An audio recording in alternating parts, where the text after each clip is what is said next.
On paper where the story's told, facts and truth, the legend grows. Lionheart's here with fire to spit. It's on paper with Anthony Smith. With Anthony Smith. What's going on, fight fans? We are back with the On Paper podcast presented by Black Buffalo, and I have a special guest with us today. We got Dean Thomas back on the sticks. What is up, dude? You don't even work anymore. I don't work anymore, but when you said Black Buffalo, I thought you was giving me a new nickname. I was like, I kind of like it. I'm gonna start calling you the Black Buffalo from now on. I was like, I like it. What have you been up to?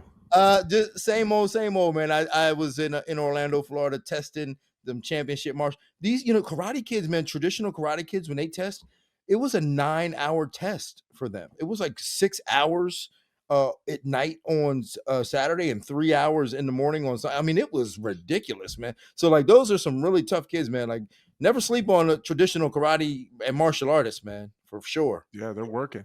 Yeah. All right, we should probably figure out what Kelly's been up to. Kelly, how are you? Are you there? You still work here? I'm doing fantastic. I still work here. I'm the one that brought Dean Thomas on this very show. That's true. I did a little something this weekend. We're also going to have Drew Dober in a little bit. We are. Big win over the weekend, back in the win column. So a lot going on today. What'd you do over the weekend? You watched the fights, I'm assuming? Watched the fights, and I did go back to my usual self, drank a lot. I was about to say, who's she fooling? Yeah, she tried to lie. Sunday action. She tried to start with a lie. No one believed it. So she was like, I worked out all weekend. You know what I got today? We just gave her the look, and then she switched up immediately. You guys are saying lies that I didn't say. All I said was I booked the two. No, we just know what you were thinking. We knew what you were thinking. You're gonna be proud of me. Brain turning, thinking of the lie. You guys are both gonna be proud of me. You know what I did today? What? I worked out. Stop. You're kidding. I did. I worked out today. I got cleared last week to finally work out for my neck surgery. My neck is fully fused and we are good to go. I did not train. I worked out. My wife has been going to this burn boot camp that's like not that far from the house. And I was like, well, yeah, like it'd be like a good ease in, you know what I mean? I'll get a couple workouts there and just kind of ease my way in. Them old ass ladies whooped my ass. I was gonna say, not you and the Omaha mamas. I was the only guy. It was like and a bunch of moms and older women. They whooped my ass, bro. I was fucking exhausted. I bet they probably was going and they was into it and sweating. Oh yeah, cheering there's each a lady other walking on around with a looking at you. There's a lady walking around with a microphone on, yelling at everybody. They mean business with the headset. Yeah, she had the headset on. And they probably all left, and that's like their moment of the week. Like, we whooped this UFC fighter's ass in our workout class. He couldn't breathe. I ain't been that sweaty. I couldn't breathe. I mean, I signed up when I left. I was like, I'm gonna do this. I'm gonna do this a couple times a week because it's not like it's only about 40 minutes of work. Like, you're there for 50 minutes, but it's only about 40 minutes of work. And it's like, I don't know, cool shit. It's like not necessarily really hard, but you do get a wicked burn. I'm gonna get fucking shredded doing this shit. Yeah, but the reality is like, you're not gonna give up on yourself in front of a bunch of like middle-aged women. Never. No. You're never going to give up on yourself because you got a lot to prove to them. I'm not getting outworked by some 45-year-old soccer mom. That's what I'm saying. Like, dude, it felt cool too. Like, every workout, like, they're high-fiving you and shit. Like, it was cool. It sounds crazy, but I had a really good time. No, man, listen, I get it, man. Like, especially coming from where we come from, like these MMA gyms where it's like so negative and toxic all the time. It's nice to be around people that are encouraging. Yeah, it was so positive. It was a good time. So I signed up, man. I'm gonna start doing that like 2 or 3 times a week. I had a good time. I was telling you about this apparel company that I'm starting, right? Oh, I've never talked about it actually publicly, but I got the first drop of it came today. So we're getting rolling on that. We're getting ready to finish building this website, get the photo shoots done. We're about to be rolling, dude. Oh, you got a little clothing line coming, huh? Yeah, it's women's like workout gear, like leggings, women's workout gear, leggings and sports bras, and yeah. Okay. It's dope. It's dope. Is it like anything like closely resembling FUBU or anything? Is it? So like here's the deal. I'm just gonna pitch you on it right now because I can. You know, the owner of Comfort, Mm-hmm. his name is Hudson, you know, like the big chunky hoodies. We had this dinner with him and a bunch of his really, really successful friends in Miami. And I've always wanted to like build something. And I knew that my career obviously was coming to an end. And I wanted to build like a company, like a baby, like something that I could just pour myself into. And I had all these ideas. And he was like, do you really care about that though? Like, does that affect you? Like, no, not really. I was like, I just think it'd be something I could be successful at. And he was like, what you need to do is you need to find a problem that you see in your life and then try to fix it. So I was raised by all women. I have all daughters. And something I hear them complain about all the time is like leggings and sports bras constantly. They're always bitching about it. Like, Yeah. not everybody wants to, I mean, my family is going to because they're a bunch of spoiled brats, but not everybody wants to spend $110 or $120 on leggings, but you don't want to buy them off of Amazon either. So there's nowhere like in the middle. So I just created this middle vertical that's super high quality but affordable. And it turned out fucking dope, dude. Man, I love that. Awesome. Man, I love that for so many reasons. One, like you hustling, man. Like you and I was always like, I'm always wondering, like, what are guys doing like after they retire? Like, how do they still survive? But you hustling, you out there getting it. And the fact that you created this product that 100% by myself. Yeah, by yourself for women. For women. Mm-hmm. That's amazing. Yeah, and I thought that I was almost nervous to do it though. Like, I thought people were going to think that it was really goddamn weird. Like, why is this retired professional athlete making women's clothes? But if you really look at my life, it's really all I'm surrounded by. I'm just surrounded by women. So like, I didn't use another company. I sourced it myself. I did all the testing, made all the adjustments. Like, I did it 100%, and it's been terrible because the manufacturer is in China. And, so like they don't start working till like midnight my time. So the amount of nights that I've just spent back and forth in emails and messages, and it's been a lot of work, but I'm super pumped about what we came up with. Well, if you need a model, you know, dude, I got your size. I know it's for women, but like I can represent like, you know, ashy, overweight leggings that cover the ashy knees. You know, I can represent that. Hell yeah. Okay. Well, we're gonna get there for sure. We're gonna have to post that picture at some point. So I want to talk about the fights a little bit in Vancouver, but I think I don't know that I really want to get in too deep into the X's and O's, but I think there's a broader conversation with a couple of these fights. But you and I spent a lot of time talking about Brendan Allen and where his ceiling is and the hiccups that he's had we've always said that we thought it was between his ears, that it had nothing to do with his skill set and what he was capable of physically. He's also, we've seen him turn down fights with lower ranked guys because it wasn't beneficial towards his career. He's been very selfish in a positive. I mean, that's not a knock on him. I think it's really smart the way he's managed his career. So I was a bit thrown off when he took a short notice fight because he doesn't really train in between fights either. Right. Against one of the more dangerous, kind of feared guys in the division right now. There's a lot of unknowns with Ditter, I think. And so then Brendan Allen steps in on short notice, which I thought was kind of weird, but also made me think he knows something that maybe the rest of us don't. The fight starts and he ends up in the worst possible position. De Ridder shot in 10 seconds. And then 10 seconds later, Brendan Allen is mounted. And then he's got his back and he's got full body triangles. And he got grinded on for almost an entire 5 minutes. And I was like, well, here comes old trusty Brendan Allen. Like he's saying the right things. He switched gyms. I don't know if you knew that. Yeah. He's with Bilal and him, which I think certainly whenever somebody switches to Bilal's gym, I'm always thinking that they're going to up their level. Why is that? I just think that the work ethic that Bilal has rubs off on people. He's a really hard worker. And I think that rubs off on people. And I almost attribute his Brendan Allen's success possibly to going and working with Bilal. I'm not saying it's only Bilal, but just the idea that that's how it might only be Bilal. Yeah. In this specific situation. Yeah. I almost 100% give that to Bilal. Yeah. Because the Brendan Allen that I watched on Saturday, we've seen if Brendan Allen jumps out ahead of you, he's probably going to beat you. Mm-hmm. Likely. We've seen him have really good first rounds and take a loss. But generally, if he jumps out ahead, he's going to probably beat you. Now, if you can change the tide on him, we've seen him struggle dealing with adversity and being able to switch the direction of that fight. So when he started off bad, I said, man, I really wanted to see this be a more competitive fight, but this is a Brendan Allen that I haven't seen turn it around like that. But he seemed so calm, and he was so prepared, and he was so tuned into Bilal. Like, even when Ditter was on his back, he had that baseball bat grip, and he would look over, and Bilal was talking to him, and he would just nod his head. Like, he was more present than I've ever seen him before in his entire career. And it was really, really cool to see him. I know sometimes guys switch gyms, and their first fight with that new gym isn't always their best performance, because they've got a mix of their old shit mixed with their new shit, and they don't always blend together very well. So it takes a few fights to figure it out. I don't know. What do you think?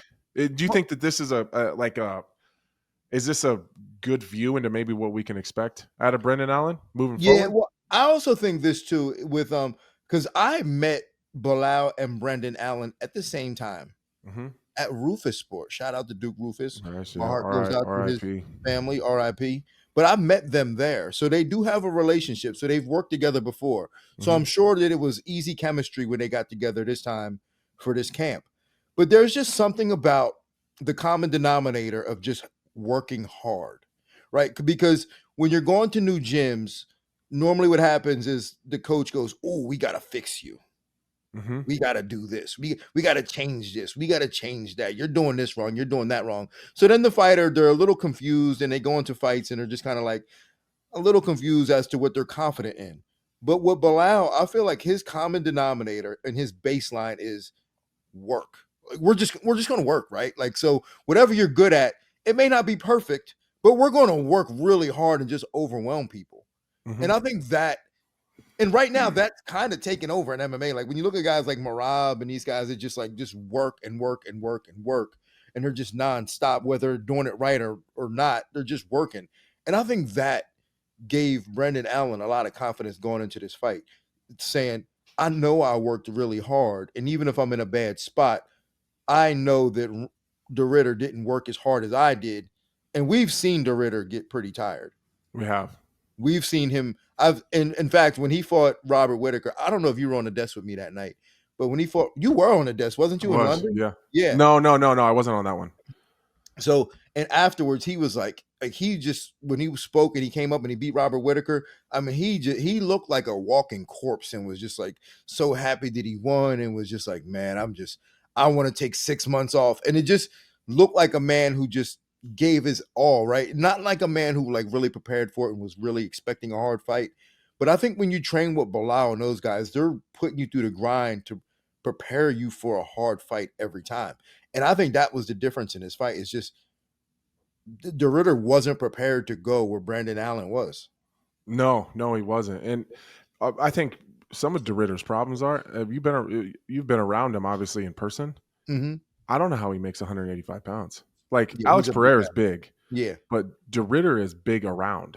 Like he's barrel chested. Like it's like standing next to him, he made me feel small. And I was a 205er, and I'm heavy right now. So I was shocked at how big he was. And then I bet he's the biggest guy in the division by far. Yeah, I would think so. I mean, he's tall. He's got like a long, wide frame with long arms and things like that. Yeah, he's got a weird frame. Yeah. And the fact that he's not a great athlete. No. So it seems like in certain spots he might have to work harder than others to keep up. Now he's really good technically, and when he's able to get to his spots and use his technique, he's great, but it still seems like he's working a little bit harder than other guys, which is, using a little bit more energy, which is probably why he gets tired in fights. Yeah, and I seen him get a little uncomfortable too. Even when he was in top position, like he was skipping steps, like in his jiu-jitsu game when he was first of all, I think he needs to fix his jiu-jitsu game. His pure jiu-jitsu game, beautiful. Yeah. Absolutely beautiful. That doesn't always work in MMA. Like rarely does it work. I thought of you watching the fight actually. I remember us training together in Florida, and I was grappling with Jillian's boyfriend. And I was just chasing this rear naked choke, and I couldn't get it. And I remember you stopping me and being like, dude, stop wasting time on the choke and just punch. Like, if you're not going to get it, we're not going to waste time and energy. Because right now, this is essentially a 50-50. You're not doing anything. He's not doing anything. We're just killing clock. And so I thought about that when Ditter was grappling. Like, he has wasted so much time and energy chasing submissions he's not going to get. Like, early on, chase it because you're dry and sticky or whatever. When you're like second and third round, like, but you're not going to submit Brendan Allen in the second or third round, likely. But you also know what happens to your psychology when you got a good position in a choke. Like, in your head, you're thinking, I got this, and this fight's gonna be over, and then I can go home. And you're like, you're counting your money already. Like, you're counting your money already. So like, you're starting to get a little, like, that anxiety is starting to build because you're thinking you're moments away from submitting a guy. And he was cool, and Brendan was cool, calm and collected. There was no panic. There was no. He just seemed so dialed in. Like, he. Sometimes he's got the funky hair and he's saying some wild things, and it almost seems like he's trying to talk himself into it. I didn't see any of that through the entire week. He was just dialed the whole time. And he seemed to be mentally in a good spot. He did talk about leaving Killcliff though, and it being kind of a factory, there being so many people there and him not getting personal attention, and talked about being at Bilal's gym where he had 100% of everybody's attention and it was totally focused around him. And I think we see this switch happen every once in a while in MMA where, it'd be a bunch of champions and really successful guys coming out of like a super camp or a couple different super camps. And then we see the slow transition where it's the smaller homegrown, more personable gyms. And it kind of goes back and forth, but I feel like we're getting back into that space where it's, it's the small homegrown, really personalized kind of training situations. Yeah. And I feel as though it should be that way. I believed it. If everybody could afford it, they would do it. Mm-hmm. Like, you would just buy your training partners. For sure. Like, if you could afford it, you would do that. But not everybody. But there is something to the atmosphere of being in a big super gym and a lot of bodies and just feeding off of the energy of other people. But I do believe that if you have the opportunity and the resources to get that special attention like Brendan Allen did, if you're a young fighter and you can do that, do it. Why wouldn't you? Like, you need, because in fights it comes down to the little things that you miss in big rooms. All right, so co-main event. I don't want to get too much into the fight actually because it was weird, but Kevin Holland actually didn't have a whole lot of showmanship. Wasn't seeming to be as weird or as normal, like entertaining self. He seemed super dialed in. Takes a low blow, counted, and you could tell it was bothering him. Mm-hmm. Not just physically, but mentally, he couldn't check back in because I thought he looked really, really sharp early, and then because he wasn't really talking too much trash, he was just fighting, and it was kind of cool to see. Like, all right, we got a little bit, we got the OG version of Kevin back a little bit. Well, he takes the entire 5 minutes. It actually took about 5 minutes and 30 seconds because he wouldn't answer the question. They start the fight, round ends, the whole rest of the round. He's grabbing his cup and he's turning his back, and they're like, all right, here we go. And he's back. And then second round, they ended up taking about a 2-minute break in between rounds because the doctor comes in. Again, Kevin won't answer the question. He's walking away. So like the whole thing was weird. It didn't seem like the commission or the referees had really great control of that fight. Then before that, we had the Kyle Nelson versus Frivola fight where Frivola goes down. There's about 10 seconds left when he goes down. Kyle Nelson's on top of him. Frivola looked out to me. I was cage side. He looked out. He wasn't really defending himself. Arms away from his face. And I can see the clock. It's 5, 4, 3. And then Murgulata comes in and stops it. Everyone rushes in, thinks it's a TKO finish. Turns out Murgulata thought that he heard the buzzer or the bell ring and restarts the fight. Now, it ended up not mattering because Kyle Nelson, ended up winning the decision anyways. But I made a joke on the desk that Kyle Nelson won by TKO and by decision. 2 dubs. Right. So then we had that situation. So Kevin Holland, in that Kevin Holland fight, he takes 2 low blows, no points are taken. But then in the Dober versus Preplik fight, Dober lands 1 low blow, and I'll give it to the referee in this one maybe because he landed an absolute hammer. Like, it wasn't like a flip inside leg kick. I mean, it was a full switch kick to the dick. But referee comes in, says, I'm going to give you a stern warning. This is your hard warning. Don't do it again. Keep the kicks clean. And then comes back like a minute later and takes a point. So now Dober won the first round, lost the second round. And now he's doing well in the third, but he can only fight to a draw at this point. Ends up putting his foot on the gas because he knows he needs to finish. Ends up getting a finish, and then everyone's crying wolf like he was being dirty, and that's the only reason he won. Before I get your take on kind of the officiating, I think what people miss, and I had to explain this on the desk, the idea of a point being taken isn't a punishment. You're not punishing the other fighter that committed the foul. The idea of that is that the referee believes, or allegedly believes, that foul compromised the opponent enough to where it justified taking a point to even the playing field. That's the idea of taking a point, is that you have compromised him more than it just being just a quick little foul or eye poke that's clears pretty quickly. And then then the point deduction is supposed to alleviate that being compromised. So it's not like he was being punished for doing something wrong. They're trying to level the playing field there. And I think people miss that a little bit, but what was your take kind of on just the officiating and I hate to come down on Big Dan, because I think Dan Miragliotta generally is pretty good at what he does. He's one of the better referees in my opinion. I've never had any problems with him. I'm always happy to see him when he is my referee. So I don't want to take this. I don't want to take a shot at him, but generally, what do you think of kind of Saturday night and overall where we're at? So I want to start with Kevin Holland first, and I'm not going to harp on this, but I just want to touch this for a second. That is, and I almost feel a little bad because I love Kevin Holland. So take away the pageantry of the UFC and all this and that.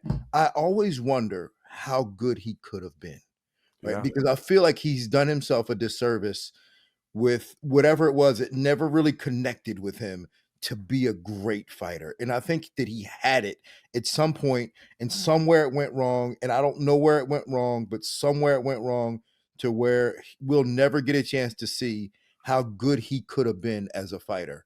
And what we saw from him on Saturday night, like after taking that low blow and just not being able to get back into it, speaks to the idea that he just don't have it right. He couldn't bounce back from that and beat a guy who he probably, like, if you'd have told me, maybe 4 years ago that like Kevin Holland's going to be getting beat up by a guy named Mike Malott in Canada, I'm like, yeah, right. Get out of here with that. Right. So it just, who knows? I don't know what happened with Kevin Holland, but it's sad, and maybe he can turn it around. Not sure. So that's all I wanted to say about Kevin Holland, is that he could have been a great possibly. But in terms of officiating, I was thinking about this yesterday, actually. And the further we get into the sport of MMA, the more we need to be able to use replays and outside influence on these major decisions that happen within a fight, because referees are human. Right. They make mistakes. And fighters always come down on refs. Refs is ruining my job, ruining this. They made a mistake. And I'll go, you know what? As a fighter, you should know better. You know who makes mistakes more than the refs as a fighter? The fighter. You made a lot of, don't put yourself in these stop making a bunch of mistakes and you won't be in these bad spots. So like, if we have a little bit more empathy for the ref and understand that they're not out there trying to screw people. Right. They're trying to do their best. And sometimes it's not good enough, and they make mistakes as well, which is why I believe that as the sport grows and it just, these little things matter even more, we have to go back to like replays. I mean, it happened in Australia a couple of weeks ago. Yeah. Where Neil Magny restarted the fight. And then it happened again this week. And like, sometimes the refs make mistakes, and we should be able to go, ref, you screwed up. And then obviously if they start making too many mistakes, then you can't ref no more. But at the end of the day, like, we have to allow them, because what's happening is they're so under the gun. And I've talked to Chris Herzog or Jason Herzog about this.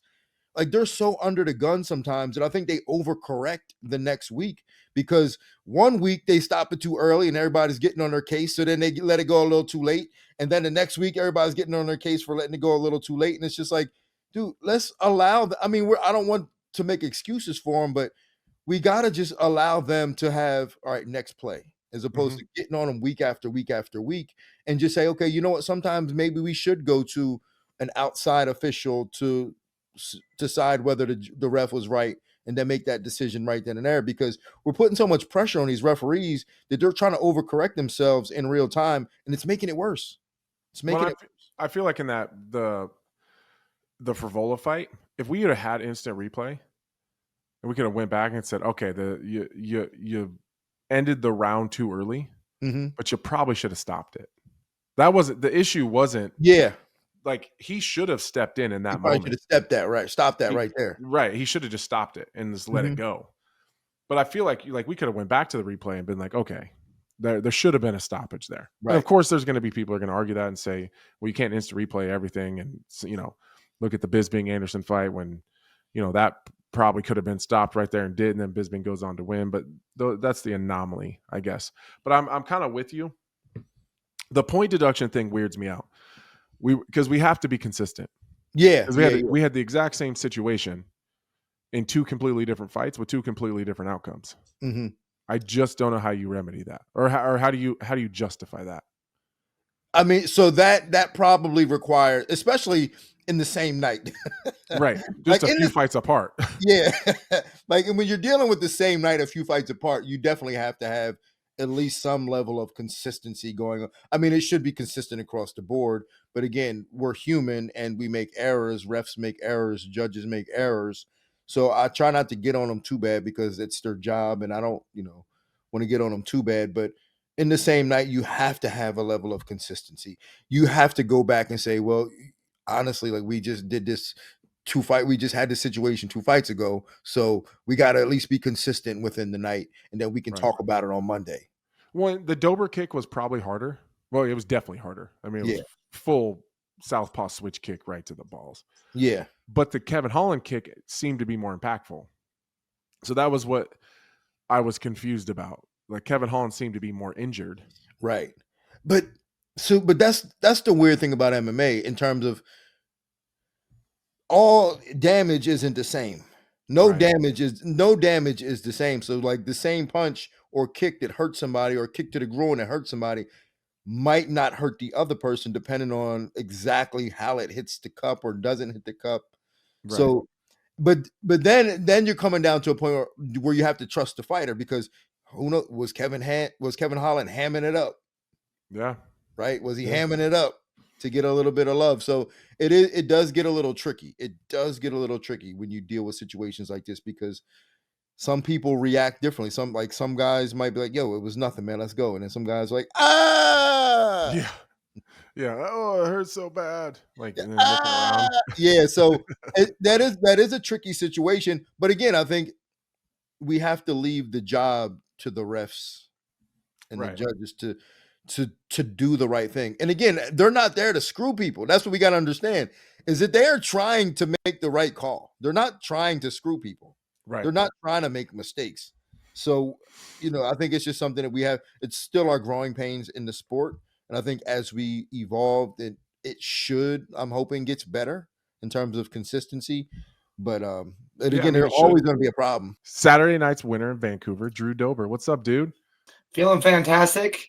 I got the win, and now I'm on your show. I mean, it doesn't get any better than this. And a couple pretty fancy shiners. Look at that. And looking like a panda. I had to wear my white shirt to really compliment it. So, you ever consider blocking punches with something other than your face? I mean, when you have a giant head, you might as well use it. So Saturday was awesome. It was specifically awesome for me. Of course, you got a bonus and a win, and the world is all right for you right now. But man, I think since I retired, I have this weird new sense of the sport. Like I've always had this incredible admiration for everyone that does this, does this thing that we did. But it's like grown since I moved into the broadcasting side of it. I'm no longer competing. And it just felt, I don't know, like seeing you before, and then, you know, just the journey you've been on, and then kind of just the mental warfare that was kind of happening in that fight. Like, I don't know. It was just, it felt really special. Does this one feel more special than others for you? I mean, for one, you and I go back like for a long ways. I mean, I know. we started fighting, doing the same thing around the same time, around the same people, you know, as often as we can. So, I mean, it's special to me to, you know, also to be able to perform for you or with you and being on the show. So, I mean, the admiration is equal. Now, It for felt this even fight, cooler than fighting on the same card with you. I don't know why it felt like that. I just felt more special for me. I don't know why. I'm just glad that I this time I got to perform for you, you know? Right. So Yeah, right. it's pretty exciting. But this fight does have a, you know, some special quality to it as far as kind of like where my career is, where is it going, and then what I was able to accomplish on Saturday night. It was truly special. So you were almost 2 years to the day from the last time you had gotten a win. And of course, we don't want to talk about the losses and all that stuff before, but now that we're past it and we're on the other side of it, it's easier to talk about. So of course you're fighting absolute killers, and that's something that I pointed to a lot on the desk. Like, it's easy to say, you know, these lost, you know, 2 or 3 in a row, but you got to look at the humans that it's happening to, and the level that this guy's been fighting at. What did that journey look like, where you're in these tough fights, these big moments, you know, in front of, you know, one of them was in Denver, you know, in front of all your people that you're around now. What is that journey like when you're trying to just figure it out and it's not going your way? It was difficult. I mean, if I'm going to be specific, I mean, we lost to Moyacano, you know, but what I felt was like we lost because I did a dumb takedown in the third round, could have won that fight, you know, but, you know, he was able to control me. And so, you know, I took it like I can be more offensive, you know, with my jujitsu. I need to be better at decision making in the third round, all that stuff. Fought John Silva, and like he beat me in the striking department. And I was like, man, like, I haven't really felt that in a long time. So that was kind of like my eye opener of like, wow, what am I doing? So talked to my coaches, and we just thought like we just need to be a better fighter, a little bit more dialed in, serious, like make better decisions. Let's really focus on, you know, what kind of money we want to earn and how we're going to get our wins and stuff. So we committed to it. And then Mexico City was one of the worst losses I've ever had. I was And there. That I was had to take a a step tough one to back. be there for. Yeah, right. It was a And hard then one. I had questions from other people about retirement and, you know, do I still have it? And like, I was like, I didn't ask myself that question. And it was like, man, I'm trying to do all this stuff and it doesn't seem to be working. Like, then, you know, what is the issue? And I had to go back personally as an individual, go back and look at these losses, look at the way I was fighting. And there was just some things that were bothering me. One of which was in Mexico City it was the most nervous I've ever felt in a walkout. I've never felt nervous in a walkout. I love doing this. Why am I nervous now? And so I just I really I went back into the OFC days of like, man, how was I fighting then? How am I fighting now? And what's the difference? And I kind of came up with the idea that I wasn't being true to myself. I wasn't being authentic, right? I mean, I was putting on the smile, I was playing the games, I was doing the thing, but I was doing it for other people. I was doing it, you know, for my family. I was trying to provide. I was like, you know, just being dead serious about just being this soldier to make money, to earn money, to make a livelihood for myself. And when I look back on the old times when we were fighting, there was nothing, and there wasn't ever anything. It Right? was There like we was were no just fighting money. because we just enjoyed it, right? And I was like, and you know, I could live off the bare minimum, and so I was like, I had zero expectations. And at some point in my career, you know, I became a family man. I was getting paid the money, and it kind of swelled up these expectations. And then I started listening to other people, and they were putting the expectations on me, whether it was the knockout record or who I am inside the cage and all that stuff. And, you know, then I started behaving accordingly. And then there's only so much you can do before it starts like leaking out. And I think that walkout in Mexico City and feeling the nerves, I was like, oh man, what is this? What's happening? And it kind of came out like I'm not being true to myself. So in this camp leading up to UFC Vancouver, I'm like, this could be my last fight. So just let me do it the way I need to do it. Just let me do it the way I want to do it. And all through camp, all through training, all through the fight week and the cut and leading up to the walkout, I was like, I want to do the things that I want to do. Because if this is it, then I'm going to do it the way I want to do it. And by the time I got in the cage, I realized how much I love fighting for what it is, for the raw, psycho, reckless thing that we do. This is what I love. And there's no expectations, just living it. Are those conversations like you have to have with your wife as well? Because like they're kind of like I think that gets missed a lot, like the fighter wife thing. Like it can go one way or the other. Like they either, like some wives will back completely off and just let them do their thing, and some are this huge support system that hold everybody up. What, I guess, where was she at when this is happening? Because it's got to feel super helpless because you're kind of struggling and it's happening in front of millions and millions of people, and you're fighting these inner demons and you're trying to figure out what's going on, and that has to affect your day to day, and she has to see that. So what do you think she was dealing with? I'm glad you bring this up because it's a memorable moment. I was we were on a family vacation in Paris, and like I got a night out with my wife. We had the date and we were sitting talking, and I was like, I've never been in this, part of my life and career-wise, 3 fights, losing streak, people talking to me about retirement. I mean, it's so, crazy to me.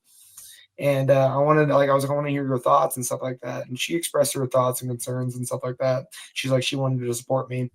But the moment it was kind of like, we're going to do this, is I asked her, I'm like, can we have one more? Are we doing one more? And then she goes, yeah. But if you're going to do one more, you do it with 100% of your ability, not thinking halfway in, halfway out, retirement, this and that. Like, if we're doing one more, we're going to do this to the most potent emotional being that you are, And so we committed to it on that day, and we got the fight offer, and I was like, we have one more, so I'm going to do this. And she said the same thing. So she got to put up with me in my training camp because we're doing this one last time, or at least one more time. And that was the amount of support she was giving me, and allowed me to feel that freedom to behave authentically. Yeah. The amount of times that I've been in a hotel bathroom with the water running, either sitting on the floor or on the toilet with my face in my hands, it's less than 10, but it's definitely more than fucking 1.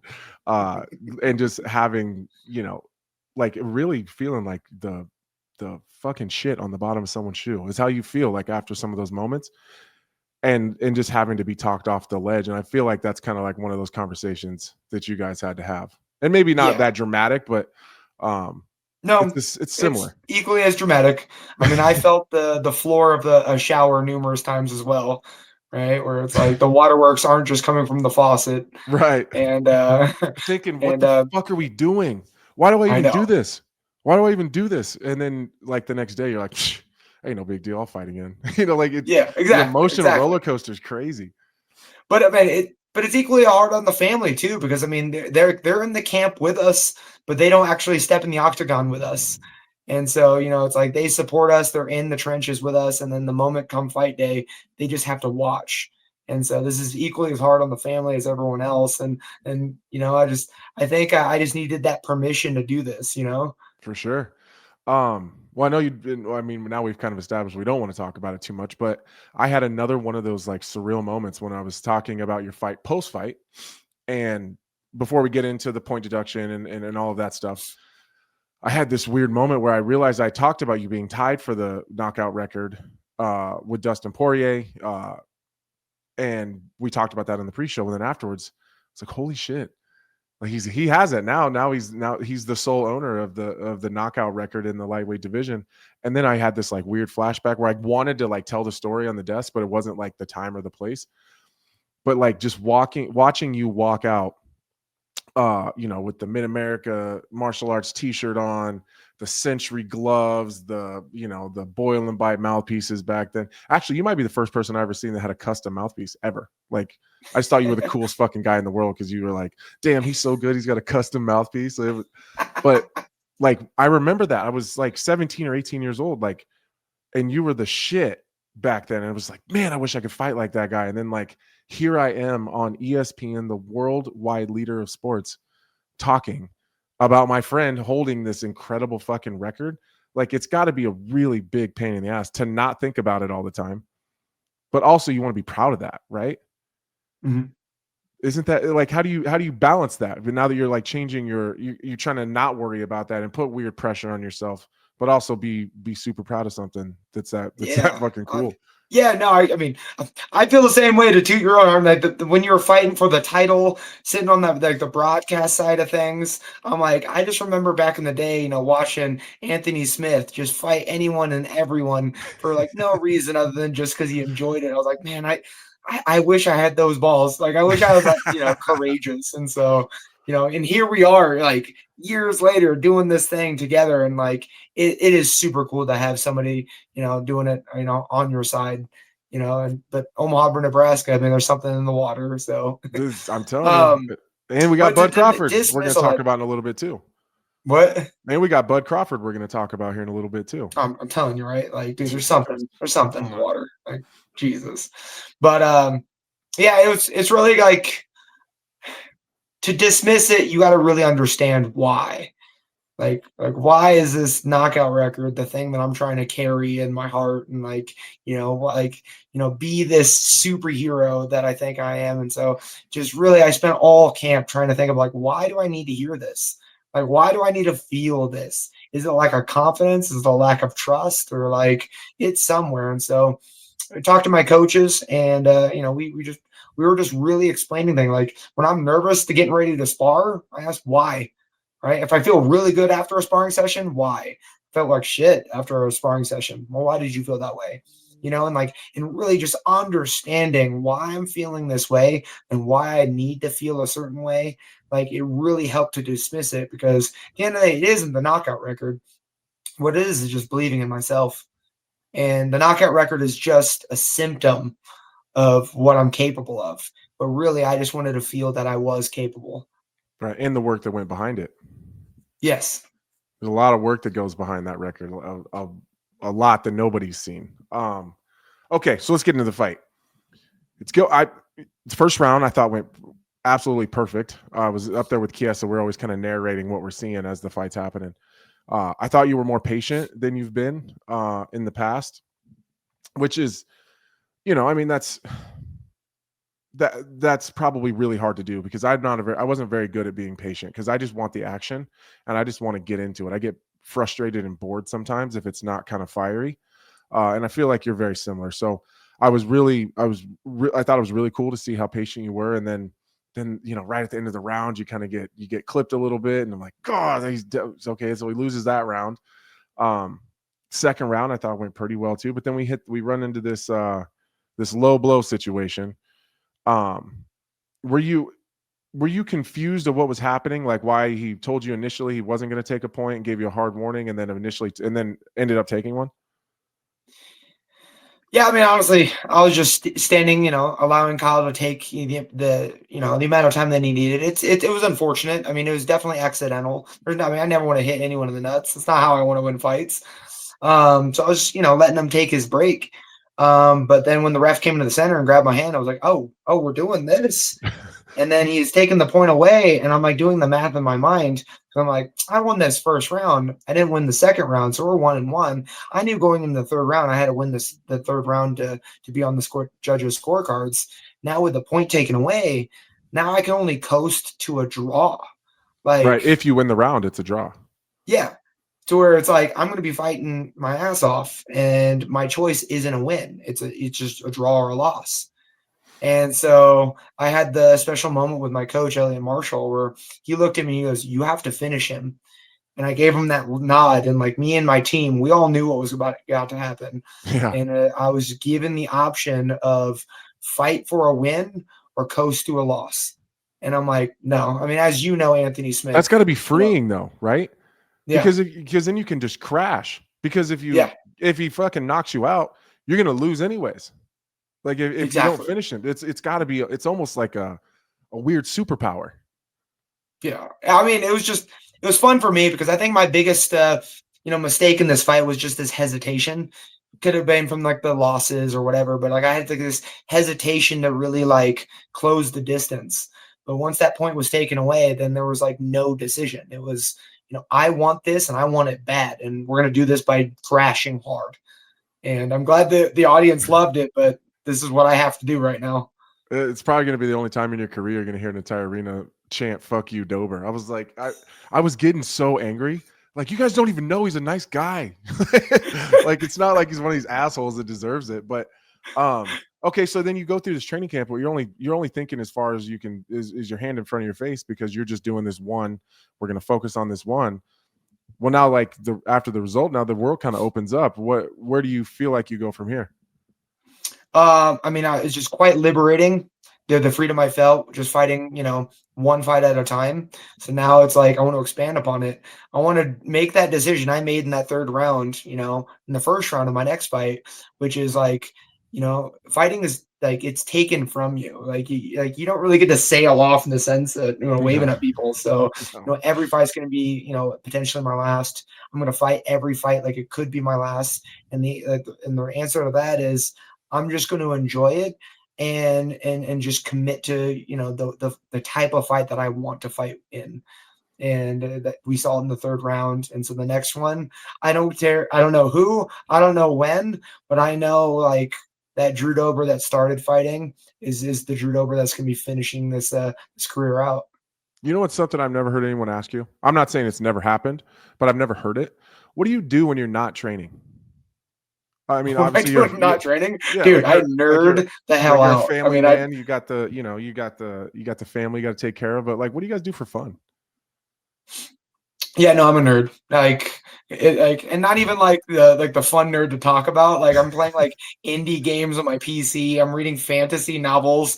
The stuff that like I know. We're not bringing this up in conversations. Nobody wants to hear about your comic books you're reading. So right. I mean, yeah, when Drew Dober's by himself, dude, I'm just nerding out. Just nerding out. What was the conversations that you and Elliot had afterwards in the locker room? It was everything that we talked about. It was, I had this idea of where the mistake like laid, my three, like, so it was a 3-fight losing streak, but I started fighting differently like 5 fights ago, and Elliot was kind of hard on like, hey, like it just might be over, man. Like, it's, your age and this and that. And I was like, I don't think that's it. Like, I don't think it's it. I think it's this. And it's like this not being genuine to myself and really fighting the way I want to fight. I think it's this. And, Elliot committed to like, all right, if we think it's it, we have one more to figure it out. So let's just see. So I don't know if I can cuss on this podcast. No, of course you can. We were just like, let's fuck around and find out. Let's just find out. So the conversation I had with Elliot after the fight was, it is it. Like, that's it. Like the amount of freedom and creativity and patience and assertiveness that I felt in this fight all came from just remembering what it was like when I first started. And it was just kind of like, yeah, this losing streak is over because of that was the problem. And I truly felt it 100%. I had a really similar conversation with Scotty after I lost to Lidze. And it was short notice and it was a tough weight cut and, whatever. And I remember looking at him and saying, what the fuck is wrong with me? Like, what is happening here? And we hadn't even left the arena yet. And he's put his arm around me and said, buddy, that might be it. Like it might have just ran its course. And I remember saying, fuck, he might be right. He might be right. He might not be.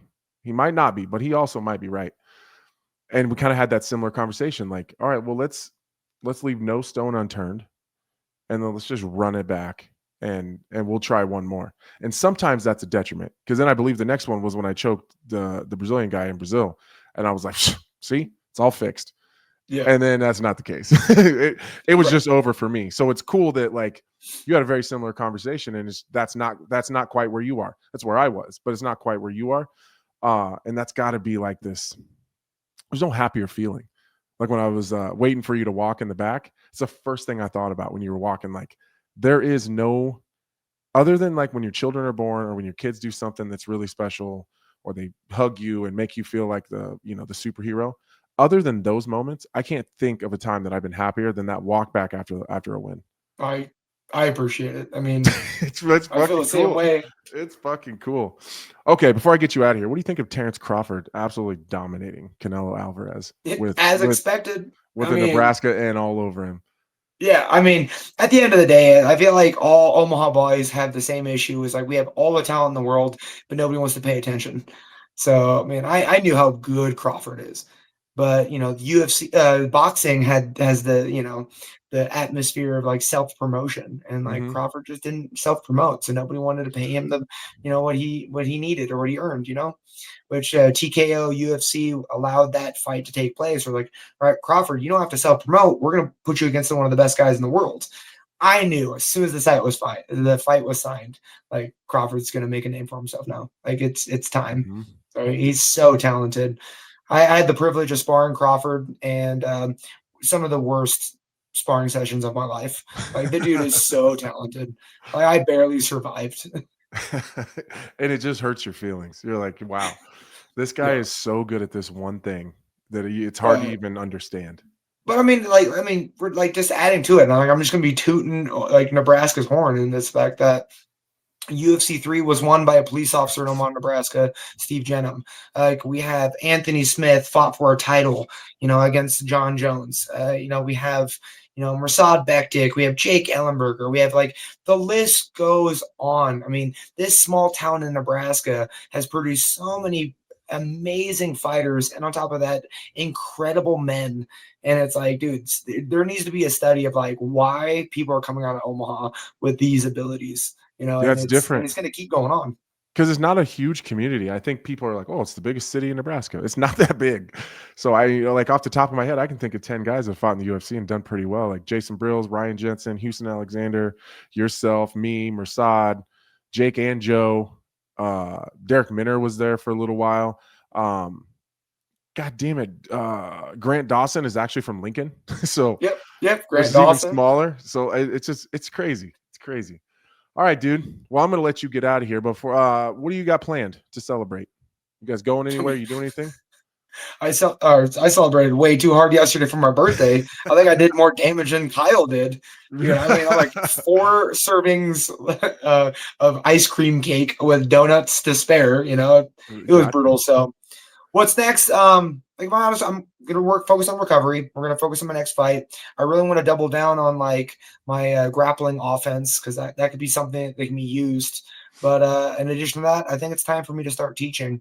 I think it's time, that I have so much experience in the sport and everything, above and around that now I'm going to use this time to give back to the community and start teaching. So seminars, video seminars, and then, broadcasting, doing some analytics. Like it's time for me to start voicing everything that I know. And, I have 1 fight left and maybe a fight after that. We'll see. But I do know for the rest of my life, I'm going to be talking about fighting. Perfect. Well, make sure you take your wonderful wife somewhere too. Oh yeah. No, she knows she's getting it. I mean, she married me for a reason. She's like, yeah, we're going somewhere. So we're going on a trip.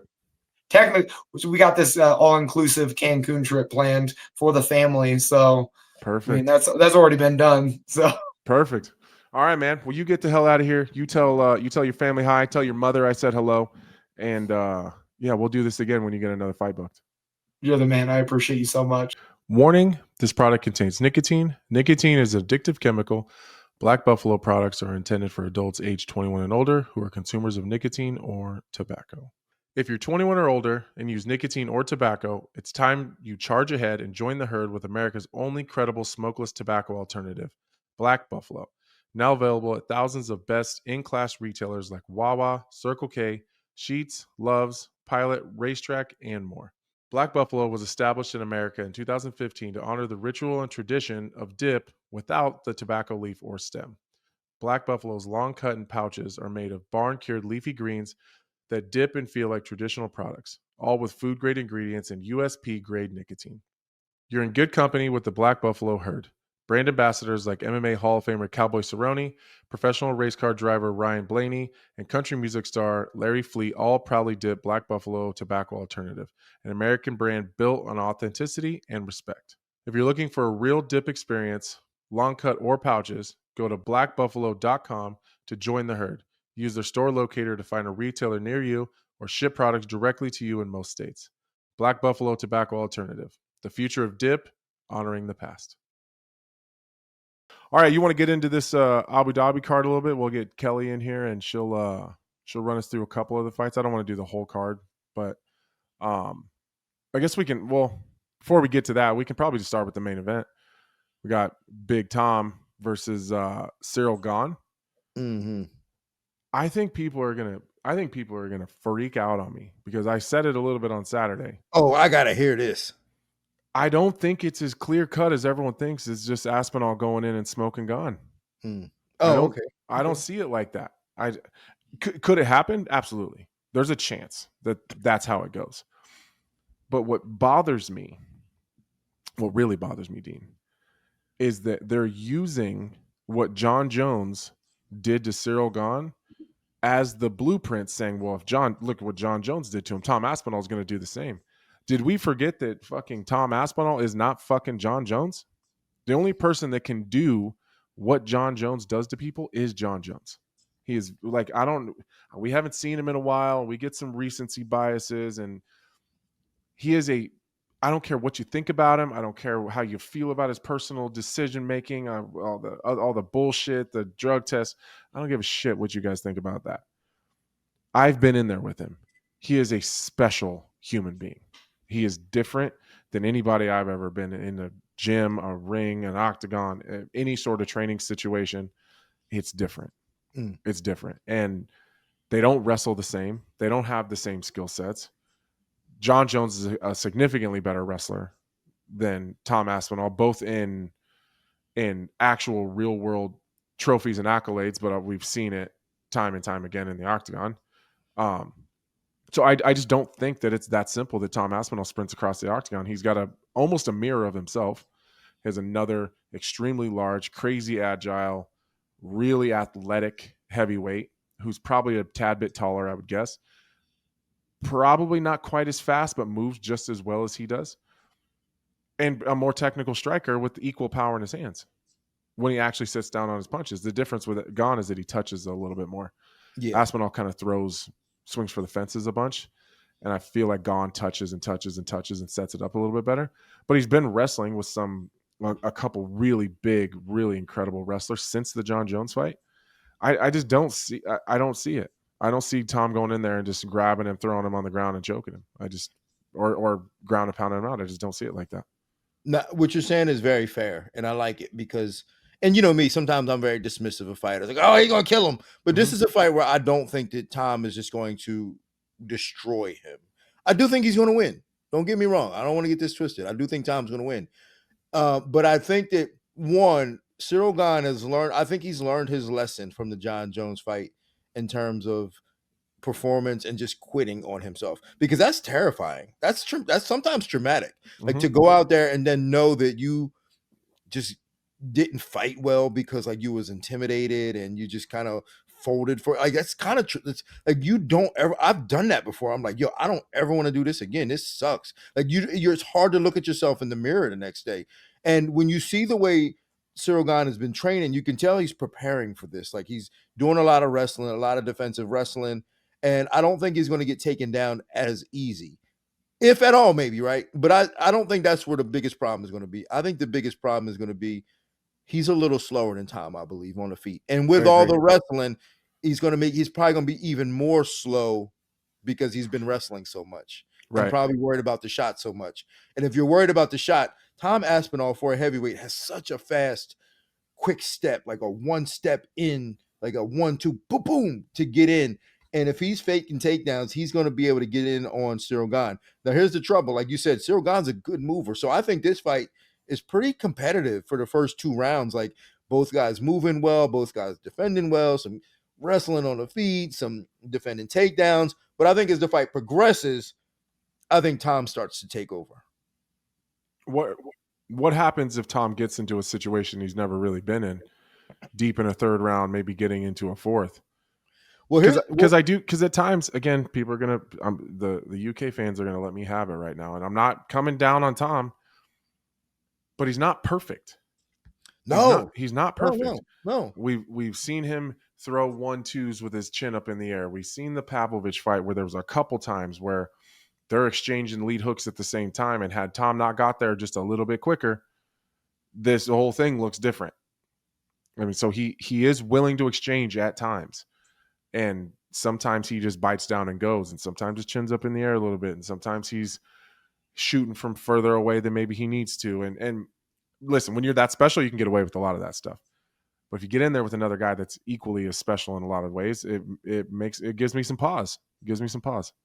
I said this the other day. I forgot who I was talking to. I was like, yo, if I'm Ciryl Gane, man, I'm planting my feet a few times and just saying, come in with your chin up, and just boom. Mm-hmm. I'm just ducking my head, putting my forehead forward, boom, and just throwing a hard hook when he comes in with his chin up. Because that is all. If I had a gripe towards Tom Aspinall, that's always been my gripe, is that he will come in with his head up, and he's been clipped. Like Pavlovich clipped him, Curtis Blades clipped him, Volkov even clipped him. Like all these guys have touched him. But he was able to eat it so well, and sometimes that can work to your disadvantage, because now you're thinking, oh, I could take a good punch, right? I could take it, but it's the one that you didn't take before. Just because you took the other one, don't mean you're going to take the next one. Right. And that's what I'm saying. If I'm Ciryl Gane and I'm Fernand Lopez, I'm like, hey, listen, we're going to stop his shot, but then we're going to plant our feet in the sand and just have him come right in, just duck and just boom, blast him when he comes right in. Okay, so what happens to Aspinall's legacy, or at least the spot that he's in right now? Not even if he loses. What if they fight to a split decision and he struggles really badly at times with Ciryl Gane? That's gonna be bad. That's not. He's almost better losing, like getting caught. Yeah. 100%.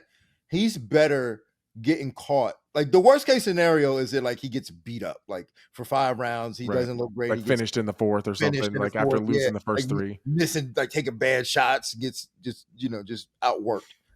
Next case scenario is like he wins a split decision. Mm-hmm. Like he's better off just winning and looking good and then getting caught early, like because he can bounce back from that. Like he can be, hey man, I just got caught. Right. But if he gets beat up or wins a split decision, we start looking at Tom like, I don't know, man. Maybe he's not that good. Maybe you weren't it. Yeah. Maybe we had it wrong. We thought we had the great white hope. We don't got it. Yeah, that's crazy. That's worst case scenario. If he struggles with him real bad and then wins, that's not going to be a good look. Now we're John not looking never at him comes for the White back. House. Oh, because if that happens, John is going to just. Okay. So there's got to be something to. He started training camp 3 times for John. Like how do you put that away and focus on Ciryl? Because he's still getting the John Jones questions. They're talking about the White House. Like we seen this happen one time, and his name was Dominic Reyes. When Dominic Reyes was in his own mind was the uncrowned champion, and he goes into these couple fights like, I beat John Jones. I don't give a fuck what anybody said. I'm the real champion of this division. And then he's not super focused. His eye's not on the person in front of him. He's thinking about something else. And then he goes on a long losing streak. Now, to his credit, he's been able to turn it around. He's looked really good recently until his last fight, which is, Olberg is a special dude too. So he was able to turn it around for a while though. But I feel like that's kind of the situation we're in right now. Like, I wonder how really focused on Gane Aspinall is. Well, that's why picking fights is so hard. I know.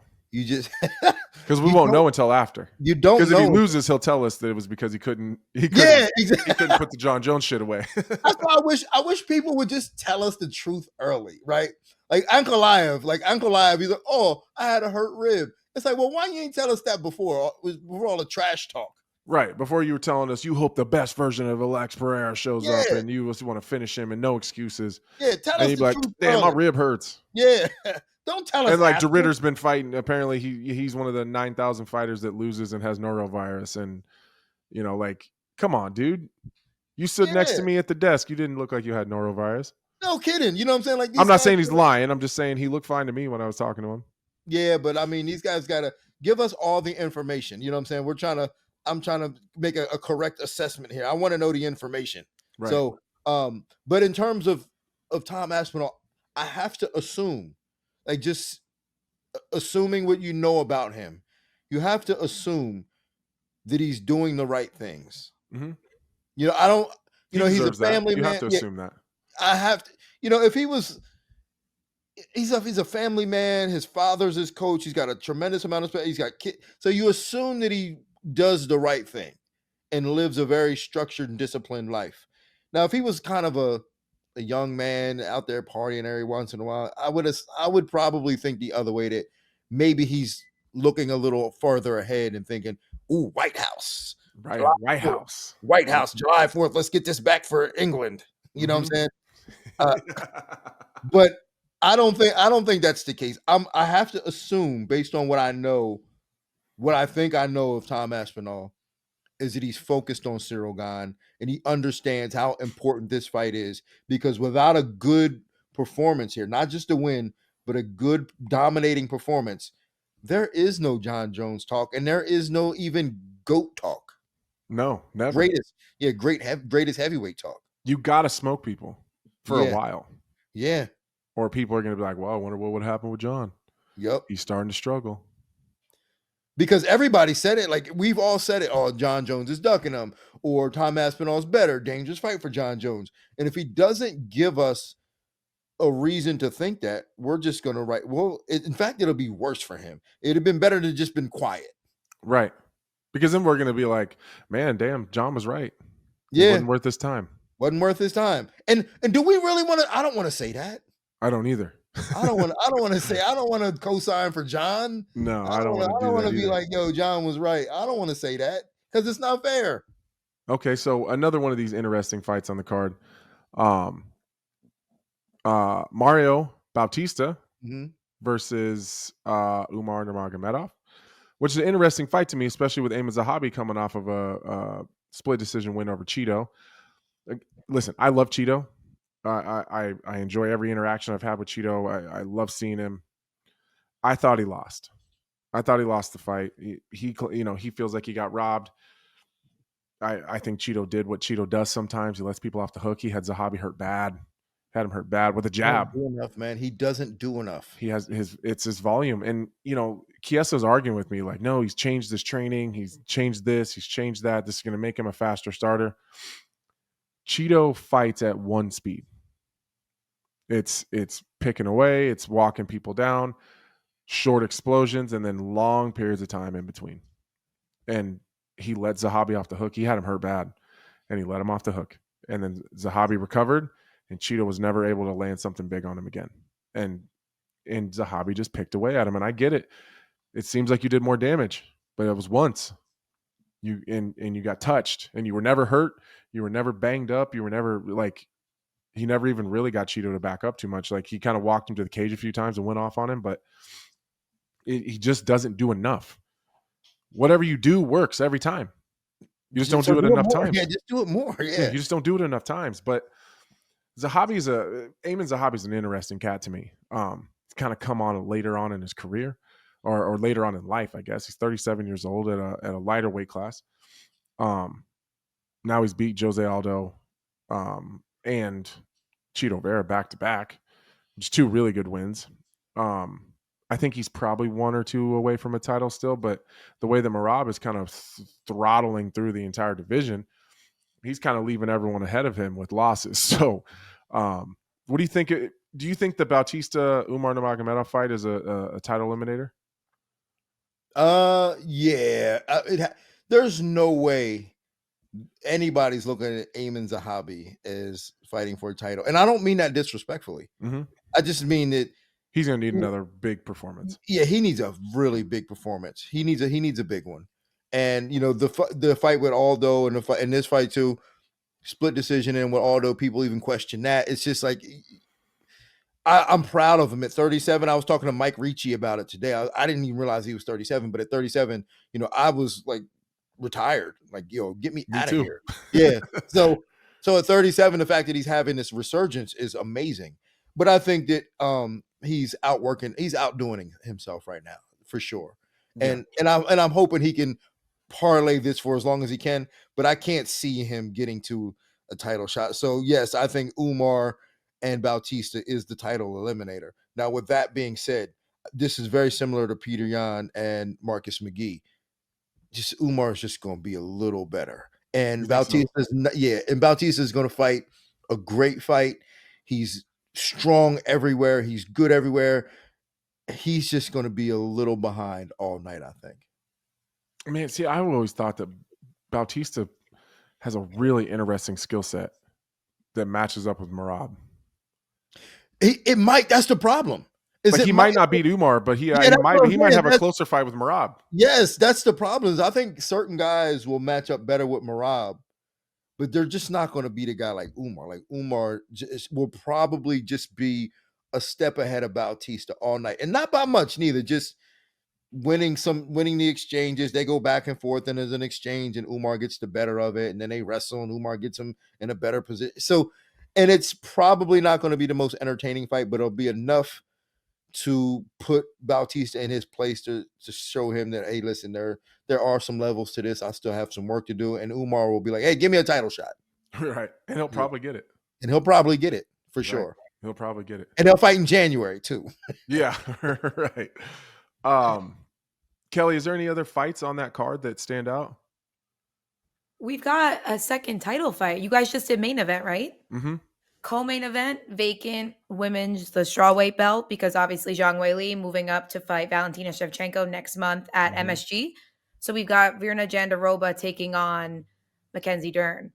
My opinion, neither of them scream champion. Mackenzie does in terms of looks, popularity. People like her a lot, but anytime she gets that step-up opponent, it doesn't go her way. Yeah, I think has there ever been, and I mean this with all due respect. No, you don't. No, you don't. Whatever you're about to, anytime you say that, you're about to say the most disrespectful shit. You have to preface your statement with that. You got to say something offensive.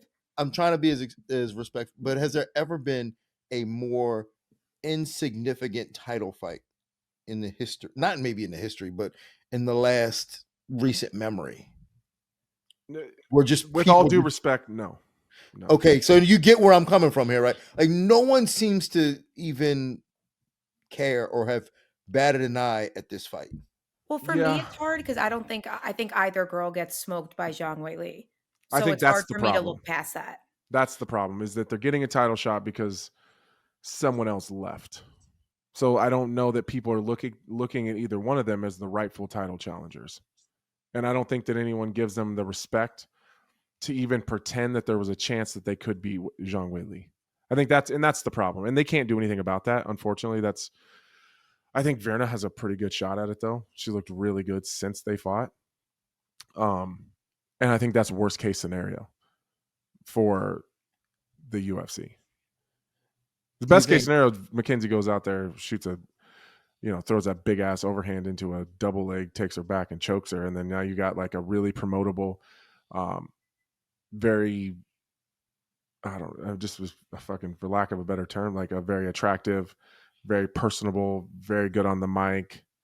Another kind of like dual, like Brazil and the US, market. Like that's best case scenario for them.